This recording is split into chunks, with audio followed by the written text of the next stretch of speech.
I've been trying to just sort of get down to the root of some of the core questions that we're trying to address here. course, And if of we course. do, if like probably at some point we're going to both realize that we both think hot rods are cool. And if we talk for 20 minutes about hot rods being cool, no one's going to want to hear that and they're going to turn the video off. So you know what I mean? Like, Yeah, so I actually, it was really cool. I was on Mark's podcast yesterday, and it was really neat though, because their audience, their reputation and their quality of podcast has made it with their audience, that they're willing to listen to an hour or two podcast. And dude, I was it, so nervous being on their podcast because they really, but it was really great. I must have talked to my wife for like an hour about it afterwards. And it was, I mean, they were so much fun to talk with, and that's awesome, they man. they asked the right questions, and think I hope I gave the right answers, and I wasn't afraid to be honest. And it's hard being like, just to like acknowledge what you're going through. It's hard to be Of course, vulnerable in front of of course. strangers, dude, you Yeah, know. yeah, And I was asking myself this morning, why did I want to do that? Why am I choosing to be so vulnerable in front of strangers? And I think it's just mostly because it was strangers being vulnerable to me that helped me so much, trying to turn this corner, you well, of know. course. You know what I mean? Do Yeah, you get what I'm saying with yeah, that? yeah. It's the same. Like, you know what? Now that you're mentioning that, like, I've been doing jujitsu for a little bit over a year, and sometimes, so some of the new people like, man, I hate getting tapped. I hate getting tapped. Well, like, you know what, man? You gotta be vulnerable in that sense. Like, you're gonna get tapped. That's one of the ways you're gonna learn how to be like better. Like when you can open up and like see your weaknesses, you're like, oh, okay, this is what I need to work on. And sometimes people you love and stuff, you tell them what you're feeling, and they're like, "Oh, it's okay, you'll be all right." But sometimes a person you don't know will be like, "You know what, man? You need to do this," or it's because of that. You know, they'll find a way to get to the point quicker. You know, like they come with a unbiased opinion. You know, Yeah, yeah, for sure. I mean, and you're right. Like, I guess, I mean, especially with jujitsu, like everybody at the starts bottom. like at the bottom. I mean, Yeah, maybe there's some wrestlers that can just strongman their way through a lot of stuff. But even then, I mean, that's probably a unique experience, right? yeah. But they started at a young guy, still getting tapped or pinned. You know what I mean? They still started somewhere. You know, That's so true. it's kind of the That's same thing. Yeah, it's true. I guess you're right. Um, so hey, so let me see. Let me throw some questions out here. I Yeah. do you okay, let's go. Tell me your name. Do me a favor. Tell me your name, your age, where you live, and also if you could tell me your heaviest weight you've been and your current weight you are now, please. Okay. My name's Alfonso Gonzalez. I'm from Laredo, Texas. Uh, Better known as Block. Everybody calls me Block. I've been called Block since I was 12 years old. The heaviest I've ever been is 811 pounds, and that was maybe like 7 years ago, 6 years ago. And yeah, it's about like right now. I believe I'm like at 600 or 590, somewhere around there. Yeah, man, you carry it so good. When you told me, and I mean, I've known you for years, right? I mean, Yeah, I probably met you near your heaviest, I would imagine. yeah, Yeah, yeah, yeah. And you were also, this was 7 8 years ago. You were 7 8 years younger. Your knees were 7 8 years younger. Your yeah. body was 7 8 years younger. It's like, just this is just a big man that carries it so well. And you know you're a Oh yeah, what's that? I'm 6'7", so it kind of helps a little bit, you know. Yeah, it does, dude. You are a big dude, bro. I was like, bodyguard, that checks out. Bouncer, that makes sense. I was a bouncer one time for just Yeah, like this old 80s rock band that was like doing like their retirement, like yeah, like the tail end of their career, where they're not yeah. getting big venues. They're just going from one small bar to another, but still out there killing it and having fun on the weekends. Good on them. But I tried doing that one time. They needed help because it was just, they were just, they knew it was going to be wild, and my buddy worked there, and it was, dude, it was fun. I didn't get hurt. I didn't hurt anybody else. I think a chick tried to pickpocket me at one point. But I was up to what she was doing, and I was like, no, don't do that to me, knock it off. That, How did you get into that? Well, I was a big guy, man, and when I went to college in Stephenville, Texas, I just went with a buddy of mine. I didn't get any scholarships because I blew out my knee when I was 15 years old. Well, I didn't blow it out. I had a fracture that Mm. had to, so I had my whole junior year I didn't play. I only was able to play my senior year. So when I went up to Stephenville, this guy I was playing flag football, and he was like, "Hey," like me and my roommate were just throwing the ball around. He was like, "Hey, you guys want to play flag football?" And once that come, he was like, "I work at a bar. We need bouncers. You don't want to bounce?" Like, sure. Hmm. So started like that. That's it. That's pretty And it cool. just yeah, You it blew just happened. just happened. Were you a big kid your whole life? Yeah, man. I was like 12 years old, and I was probably 300 pounds already, man. Like Yeah, dude. How tall? Well, not that it matters at that point, but I'm just curious. I was probably like 6'2", 6'3". Jeez, 12 years old, full size Yeah, man. 12 years old, and it full was size man. What's that like being so like young? when I was 9 or 10. I was like almost not super taller than everybody. Like I was almost like around the same. Like there was guys that was as tall as I was, and then between 11 and 12, just blew up, man. Now, did you have any like at what age did you start taking notice to being large and maybe being larger than you think you should be? Oh man, well, probably since I was 12 years old, 13 years old. Same, I right? was Same around age. yeah, right away. Yeah, I mean it. So I live in Laredo, Texas, right by the border to Mexico. So Hispanic people aren't very tall or big.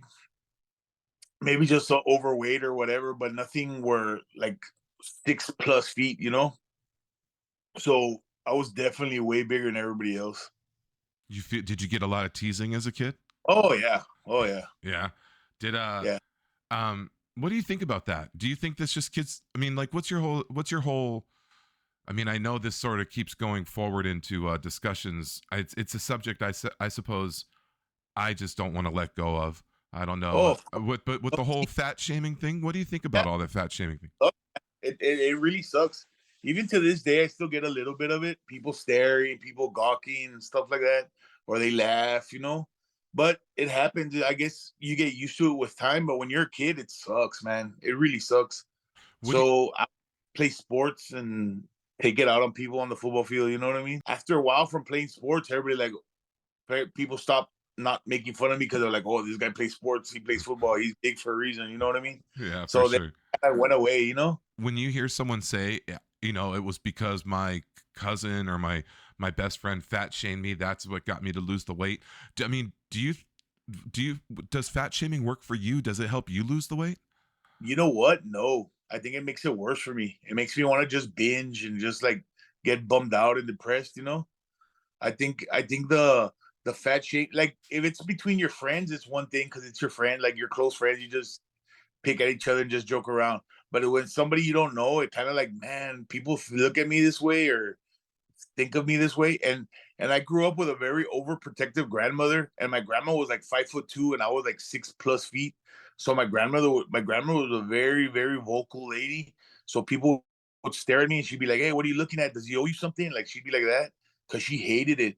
So it kind of made me feel bad because like, man, even my grandmother gets upset over it. So it kind of sucks. But yeah, man, I don't think it helped me in a positive way at all. Since I met you, dude, I agree with you. By the way, that's the way it resonates with me. When people tell me fat shaming help them, I think they're trolling. I think they're trolling me. I think or it breaks my mind. I can't and I want to wonder. I want to guess. Is it just was it people that never got our size? Was it someone that was just being reckless?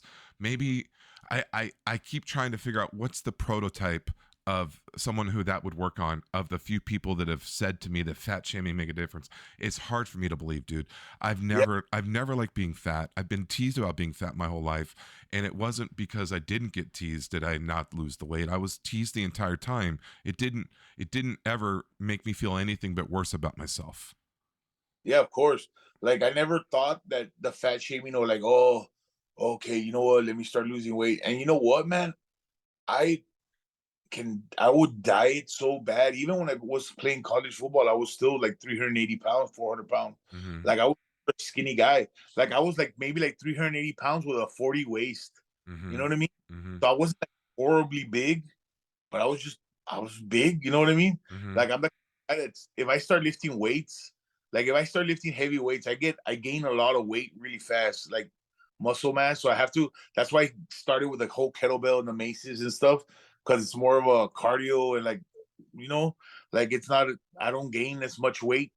But yeah, like I can't see how people could find it. Maybe it's, you know what? There's like people like David Goggins that find positivity in the negativity, but I can't, you know? Yeah, I've never been. that guy's built different. I don't have anything but respect for who he is as a man, and Of course. kind of like awe and honesty, like Yeah. beyond respect, more like awe. Like, wow, Yeah. look. Who can do that? A lot of people can't do what he does at all. Yeah. When he says I'm the best motherfucker around, I mean, I think he's I probably believe. right. Yeah. Yeah. He's built different than me, dude. And I will say, it doesn't seem to be without consequences in his life, but he's found what works for him, and anyone else that finds success in that method, I don't want to be so arrogant that I think that only the way that things that I'm learning work for me. Obviously, different things work for different people, right? Of course. Now, it's actually kind of cool in some sense. Since I've known you, you've lost a couple 100 pounds, Yeah. and I've watched you do it slowly, and I've watched you do it sometimes publicly and sometimes privately. Yeah. And I'm sure there's been some, like any other diet, like any other weight loss journey, there's been some like ups and downs along the way. But before you've lost this current set of weight, this like last near decade, was there any other time in your life that you were able to string some wins together and lose a significant amount of weight? I did a vegetarian diet, like a vegan diet. Mm-hmm. Help, but I just got so weak, man. Like I just felt like horrible. Like I wasn't strong. I just felt so sluggish. I had no energy. And that was maybe like 10, 12 years ago. And I lost a bunch of weight, man. I was like, maybe like, I got down to like maybe like 500 even, but I felt horrible. And you know what? I would get gout all the time. And when I started carnivore, I never got gout. So When I was, you got gout being vegan? yes. And they Really? say because some of the vegetables, like the cruciferous type vegetables, like the darker vegetables, and I was like, man, I don't know, like I guess they say also the extreme diet change, but I don't know. I guess it put a stress in my body, and that stress gave me the gout because gout is also stress induced. So that's it. It fucked me up, man. Like I couldn't do it. So what I started doing, I just blew up again. You know, like I just. But at that time, also, I hurt my back really bad. And 2011, 2011, yeah, I hurt my back really bad, and I was down for like 4 months. Like I couldn't walk for 4 months, 3 or 4 months. So after that, I was like 600, 700. I just started going up, man, just going up and up and up Mm. because I work out or nothing. I got depressed. I started eating like crap. You know how that goes. Yeah, yeah, yeah. I completely do. Now, so you eating full carnivore right now, or just mostly meat and some other like veggies and fruit and stuff like that? Mostly meat. Yeah, I used to eat a lot of fruit. Every now and then has some potatoes and rice. But yeah, mostly meat. Like I can't do it. Like just a bunch of carbs. No, I've stuck. It's what worked for me the most. Eating meat. You know, like Yeah, red meat, king man. I same, think it is. same It for me. Same for me. like digestion wise, like my stomach doesn't mess with me. Everything, you know, like it just feels. I just feel better. It's like if you're putting what's it like if you put like regular unleaded gas and you put like high octane gas is like that's the difference, you know. Like I just feel so much better eating meat. I know that we talked about the fat shaming kind of being on one end of the spectrum Yeah. of kind of like ridiculousness and kind of false.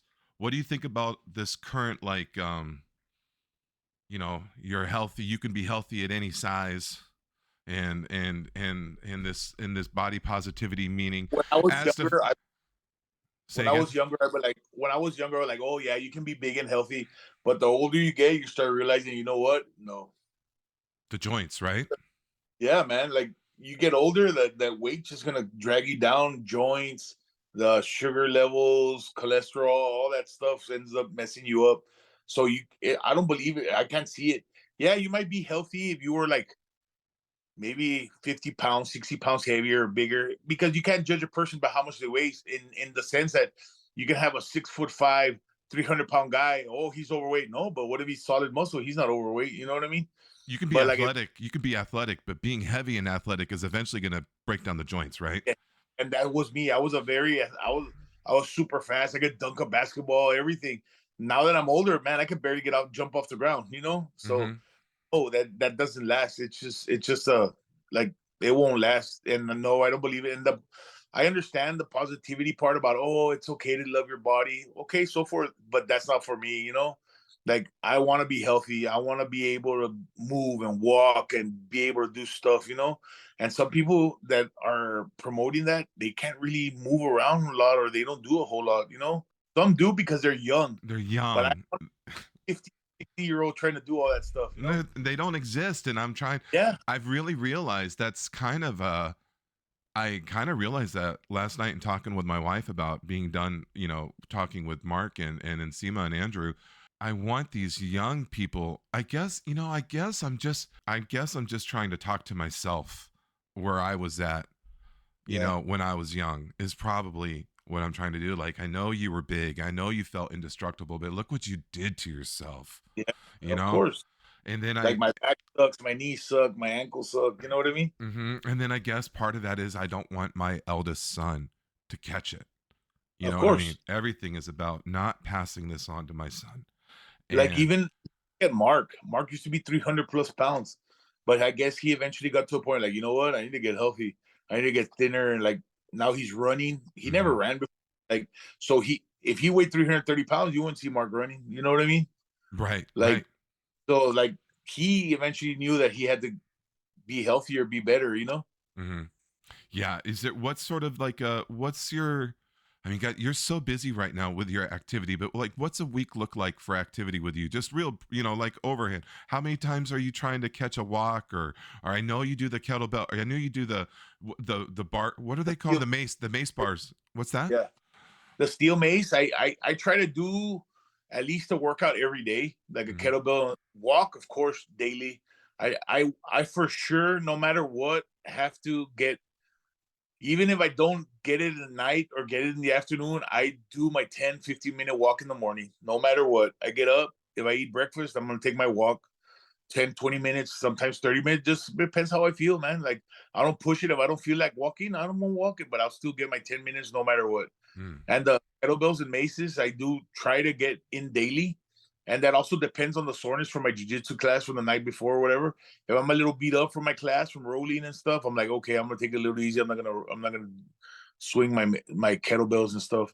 But I usually that's the regular, like I roll jiu-jitsu Monday, Tuesday, Wednesday, sometimes Thursdays, and then Saturdays like open mat.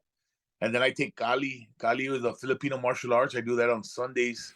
Crazy, And dude. the Filipino martial, all that do it, I just do it for work because I'm an armed guard. So all the training, like it just benefits me for work. Is if you're a big person and you want to be light on your joints, is the kettlebell like a really is that some are you have you found ways to train around having to really walk on those ankles and knees a lot? Do you find that the Those the maces, the mace especially. Everybody wants to swing a big heavy mace. I tell people just swing it for a long time for time. It's like cardio, man. Like you swing a mace for 20 minutes straight without stopping, you'll be huffing and puffing like if you're running. And the kettlebell, you can get a light kettlebell and do the same thing. Yes, it might not be the same as squatting a bunch of weight and stuff, but as a big guy, our balance with time starts getting really bad. So the kettlebell helps you with a displaced weight, having weight in front of you or having weight behind you, because the weight in the kettlebell doesn't go over your hand like a barbell or a dumbbell, you know? hmm, So it's very good. And of course, the joint mobility, the kettlebell has needs a lot of mobility. So that little bit of mobility helps us a lot as a big guy, you know? mm-hmm, And that's what I discovered. And like the Bulgarian back swings, those man, those I don't care who you are, mm, you swing like for time or for reps, they'll you're fried, man. It's a workout on its own. It's a cardio workout. My heart rate will shoot up to like 150 and then we'll swinging those bags. And yeah, man, like it's like Stan Efferding always talks about that it's hard for the big guys to get in a lot of walking just because it takes a toll on your body. So I worry, I focus on like steady state cardio, like make sure I do kettlebells for time. So what I do like a 30-minute workout, as little rest as possible, and just keep going with the kettlebells. And then when my 30 minutes are up, if I did 4 sets, if I did 7 sets, whatever I did, you know. It all depends how much work I can get in, but I try to get as much work as possible in, you know. And the dude, to me, the jujitsu, the rolling around, that's the cardio. That's all the cardio. Because Dude, to I warm love it. up, it's like so we're doing like it's like shrimping and rolling, like just to get like mobility in. And man, like we do like 15, 20 minutes of that, and that's like that your heart's going after that. You're not lying, dude. I don't do shrimping or rolling. I know what they are because I've taken my son to jujitsu classes before. Um, but similarly, when I get down on the floor to do my mobility work and my stretching, I mean, like, just I think heavy people and beginners. I don't even think beginners should worry about lifting weights or cardio. I think they should just start getting down on the floor and just rolling around, being able to not get turtled on their back, being able to roll over to their knees and feet, and to be able to get into different stretching positions. I think like that should be like, hey, let's see if you can do this first. And you know what? And being on the ground is great for a big person, because man, a big guy like us being on the ground, and some of people our size can't get off the floor, man. Right. Like they need help. And think about that, us being 70 years old or 10 years down the road. So that's why I always tell my friends, no, why do you do jujitsu? Like, dude, I do it just for the fact, just to help me to make myself be able to get off of the floor whenever I ever fall down. Basically, that's what I do it, you know? Like the mobility, just being able to move on the ground. If I fall down, I know I can get off the ground, you know? Mhm. I'm not gonna need a hand to be pulled up or anything. So because that's a concern. Even the average person, the average healthy person, just to if they fall down, how are you gonna get up? A lot of people just can't get off the ground. You'd be surprised. No, for real, dude. I understand. Hey, I know you do something in town with help. What do you do? What do you do in town? Me and a buddy of ours, like about 4 years ago, his name's we call him Big Lou. I would always tell him he's a heavy guy, and we would always talk about like, hey man, you know what? We need to start walking, man, like on the weekends or something. He goes, no, man, let's start doing something even more positive. Let's walk and pick up trash at the same time. So we started this movement called I Love Laredo, and it's just a movement just to beautify our town, man. And it also helps us. It benefits us in the walking and getting some exercise, but we also get to see parts of the town we've never seen before. Even our town's small, but there's so many new things happening and going on, parks and so forth, that we didn't see as kids, because when we were younger, it was way smaller.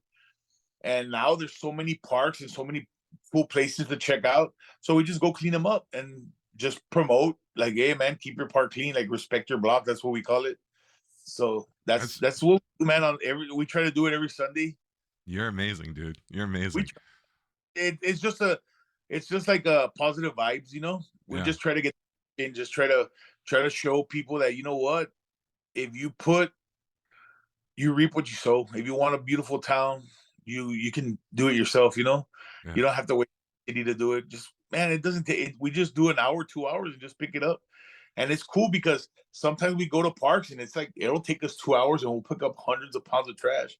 But you know what? Some parks we go and there's like nothing. Like we can walk for like 30 minutes and we won't find a speck of trash. So it's cool because people are doing their work. You know.